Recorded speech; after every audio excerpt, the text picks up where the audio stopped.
राजधानी दिल्ली में लव जिहाद के मामलों में लगातार बढ़ोतरी हो रही है, जहां जिहादी तत्व नाबालिग लड़कियों को अपने प्रेम जाल में फंसाकर उनका धर्मांतरण करवा रही हैं, फिर उनसे निकाह कर उन्हें दुष्कर्म जैसी घिनौनी वारदातों का शिकार बना रही हैं। ताजा मामला दिल्ली के सीमापुरी इलाके से सामने आया है, जहां महज 14-15 साल की एक मासूम लड़की को समीम नाम के जिहादी ने धोखे से फंसाया और फिर उसके साथ हैवानियत की। यह मामला और भी चौंकाने वाला है, क्योंकि इसमें घर का मकान मालिक भी शामिल था, जिसने इस जघन्य अपराध को अंजाम देने में सहयोग किया। पीड़िता और उसके परिजनों ने अब सुदर्शन न्यूज से न्याय की गुहार लगाई है। हमारी संवाददाता रुचि श्रीवास्तव ने पीड़िता से बातचीत की, जिसमें उसने बताया कि कैसे उसे प्रेम जाल में फंसाकर उसके साथ दुष्कर्म किया गया। दिल्ली में लगातार लव जिहाद के मामले सामने आ रहे हैं। बार बार हमें लव जिहाद का कोई ना कोई नया मामला सामने दिखाई दे रहा है और आजकल जो ये जिहादी हैं उन्होंने नाबालिग हिंदू लड़कियों को अपना निशाना बना रखा है। 18 साल से कम लड़कियों को ये जिहादी अपना निशाना बनाते हैं और उनके साथ लव जिहाद जैसी घिनौनी वारदात को अंजाम देते हैं। आज हमारे साथ मौजूद है एक और ऐसी ही नाबालिग लड़की, जिसकी उम्र महज 14 या 15 साल होगी और उसको कैसे एक जिहादी ने अपने झूठे प्यार के जाल में फंसाया, उसके साथ निकाह किया, उसको ज़बरदस्ती कलमा पढ़वाया, उसका धर्मांतरण करवाया और बाद में पता चला कि वो जिहादी शादीशुदा निकला। क्या है पूरी कहानी, हम आपको बताते हैं। क्या नाम था उस जिहादी का? समीम नाम था उस लड़के का। क्या क्या किया था उसने तुम्हारे साथ? शादी भी की थी मेरे से, कहते हैं सब काम भी किए थे शादी के बाद भी। क्या काम? जैसे गलत काम किया था शादी के बाद। कब शादी की उसने? कहते हैं 2025 में की थी, 19 तारीख को। तुम्हारी उम्र कितनी है? 15-16 साल। तुम्हें कैसे पता चला कि वो उसकी शादी हो रखी है? उसकी कितने पत्नी आई थी जेल में, मैं से ये कहा था मैं शादीशुदा नहीं हूँ तो मैं तुझसे निकाह करूँगा, तो उसने मेरे से निकाह करा था।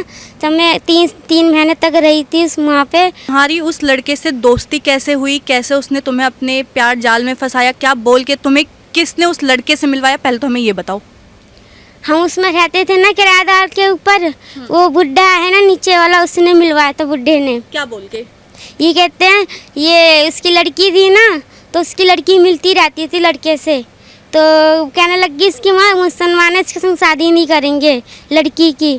तो उसने हिंदू से करी थी, मेरे को उसने नंबर भी दिया था लड़की ने, लड़की नहीं मिलवाया था, लड़की बुड्ढे ने भी, सब लोग शामिल थे परिवार उसका, उसी ने मेरे को सब कुछ उसी ने मिलवाया था सबने। तो फिर वो जो तुम्हारा फ्रेंड बना था, वो जो जिहादी था, वो कैसे तुम्हें क्या क्या तुम्हारे ऊपर अत्याचार करता था? क्या तुम्हें मारता था, पीटता था, तुम्हारे साथ क्या कुछ करता था? हाँ मारता भी था वो लड़का, मुझे मांस भी खिलाता था मुझे। वो क्या बोलता था मांस खाने के लिए? ये कहता था मांस खाना पड़ेगा, यहाँ पर रहेगी तो मांस खाना पड़ेगा और तो यहीं रहेगी वापिस, ये आएगी तो यहीं पर आएगी वापिस।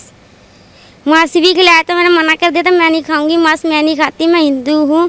उसका किताब भी पढ़वाता था दूसरे के घर पे, सामने वाली सावा के घर पे पढ़वाता था कलमा वगैरह। आपकी लड़की की उम्र कितनी है? 14-15 साल की है लड़की। ये क्या है पूरा मामला? कैसे इसके साथ इसका धर्मांतरण, निकाह और पूरी कहानी क्या है? मतलब ये था, लड़की मेरी घर से बाहर कहीं नहीं जाती थी ये लड़की, मतलब कहीं भी लिखती भी नहीं थी ये। और पता ना, हम चले गए मंदिर थे, मंदिर जाने के बाद में शिव चर्चा में गए हम। जब हम घर पे आए तो वो नीचे जो बुढ़िया रहती है उससे मैं बोल के गए, हमने कि थोड़ा देखा रहना लड़की को, घर पे कोई नहीं है, लड़का स्कूल गया था। जब हम लौट के आए 5:30 बजे, हमें लड़की घर पे नहीं मिली। नीचे बुढ़ा भी बैठा छोड़ के गए, बुढ़ा भी नहीं मिला और लड़की भी नहीं मिली मेरे को ताई। तो मैंने कहा कि 112 पे हम कॉल करेंगे, मगर जो नीचे वाले बुढ़े हैं उनने हमें 112 को कॉल नहीं करने दी। कॉल नहीं करने की हमारी जानकारी है थाने में, और हम तुम्हारी कंप्लेन हम लिखवाएंगे और तुम्हारी अच्छी जानकारी हो जाएगी, मतलब आगे बढ़ जाएगी तुम्हारी, हाँ कार्रवाई अच्छी होगी। उनने बुढ़े ने ये बात कही। हमने कि तब भी एक बार हम 112 पे कॉल करेंगे, मगर उसने कोई कॉल नहीं करने दी मेरे को। ताई थाने ले गए थे, थाने में गए तो वहाँ जाके पुलिस वाले से कहना बुढ़ा गया संग में और हमारे घर वाले को संग लेके गए, मेरे को अंदर नहीं जाने दिया। अब मैंने कि अब लड़की मेरी कैसे मिलेगी? तो बुढ़े ने ये बोला है कि 10 लाख रुपया तुम वहाँ दोगी, तुम्हारी लड़की हो सकती मिल जाएगी।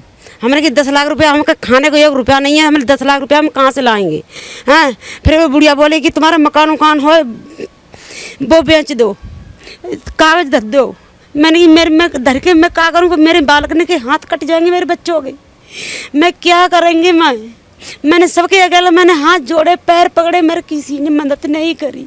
तो आपको आपकी बेटी मिली कैसे, ये कहाँ थी, कैसे मिली आपको? हमें नहीं, मैं कुछ नहीं पता है कैसे आई कैसे नहीं मिली है, ये हमें नहीं पता। आपुरी पे घर पे आई है लड़की, घर पे जीनापू पे चढ़ के आई है, उसके पीछे बुढ़िया आई है, बुढ़िया के पीछे उस बुढ़िया का लड़का आया है, उन्होंने पूछताछ करी है। क्या चाहते हैं आप, क्या दोषी को उस पे सजा होना चाहिए, इनको सजा होना चाहिए। आज मेरी बेटी के साथ किया, ऐसी किसी धी बेटी के साथ मैं नहीं हूँ। हम तो यही कहते हैं, आज मेरी बेटी है, जय मेरी बेटी जैसी सबकी बेटियां हैं। महाराज जी, इस पूरे मामले में आप कैसे इन्वॉल्व हुए, आपकी क्या भागीदारी थी? ये बच्ची और ये इनकी मम्मी आपके पास कैसे आई, क्या पूरा मामला? मैं सामाजिक कार्य करता हूँ और काफ़ी संगठनों से जुड़ा हुआ हूँ। तो ये लोग वहाँ हमारे यहाँ बालाजी मंदिर में दर्शन करने के लिए आए, आते रहते, पहले भी आते थे। तब इन्होंने बताया कि हमारी लड़की जो है वो इसी तरह से कहीं जाने के लिए कह रही है।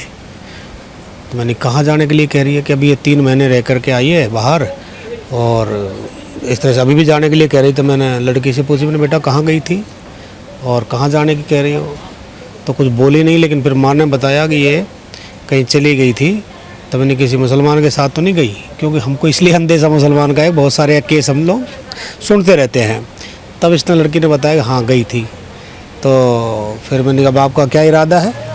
तो फिर इसने कहा कि मेरा इरादा तो अब वहाँ जाने का नहीं है, मेरे साथ बहुत गलत किया गया, और मेरे माँ बाप को भी उन लोगों ने मेरे को धमकी दी कि अगर तू बताएगी तेरे को और तेरे माँ बाप को हम ख़त्म कर देंगे। अच्छा, तो फिर हम लोगों ने, मैंने भाई वहाँ जो विश्व हिंदू परिषद संगठन के जो लोग हैं उनको हमने फिर फ़ोन किया। मैंने भाई इस तरह से जो है एक बिटिया है और नाबालिग लग रही है हमको, तो हमने इसकी एज भी पूछी तो इसने हमको 15-16 साल की बताई। तो आप करके जो है और इनको देखिए। तो वो लोग आए, गौतम झा, तो काफ़ी उन लोगों ने फिर इनसे बात करी, और जब बात करी तो इन्होंने बताया जो एक्चुअल बात थी कि मैं गई थी वहाँ, और मेरा जो है मकान मालिक वो मेरे को लेके गया, और उस लड़के से समीम नाम का कोई लड़का होगा सीलमपुर में, वहाँ ले जा कर के मेरे को वहाँ मस्जिद ले गया। तो कोई मुल्ला मौलवी होगा वो तो मेरा धर्म परिवर्तन किया, मेरा निकाह पढ़वाया, और मैं 3 महीने वहाँ लगभग रही। तो उन्होंने पूछा कि भाई इस तरह का कोई वो तो नहीं किया तेरे साथ? बोले हाँ वो भी हुआ, गलत कार्य मेरे साथ हुआ। क्या कार्रवाई की, क्या मांग चाहते हैं? अब मांग तो ये है कि देखो, इस प्रकार से छोटी छोटी बच्चियों के साथ में बरगला करके और ये विधर्मी लोग जो हैं ऐसा प्रतिदिन कर रहे हैं, तो इस पर रोक लगनी चाहिए और ऐसे विधर्मियों को सजा होनी चाहिए। देखिए, राजधानी दिल्ली में ये कोई पहला या दूसरा मामला नहीं है, लगातार ऐसे मामले सामने आ रहे हैं। कैसे जिहादी हमारी नाबालिग लड़कियों को अपने प्रेम जाल में फंसाते हैं और फिर उनके साथ गलत काम करते हैं, उनके साथ निकाह करते हैं और तमाम ऐसी चीज़ें उन नाबालिग लड़कियों के साथ करते हैं। कैमरामैन ऋतिक के साथ मैं रुचि श्रीवास्तव, सुदर्शन न्यूज़।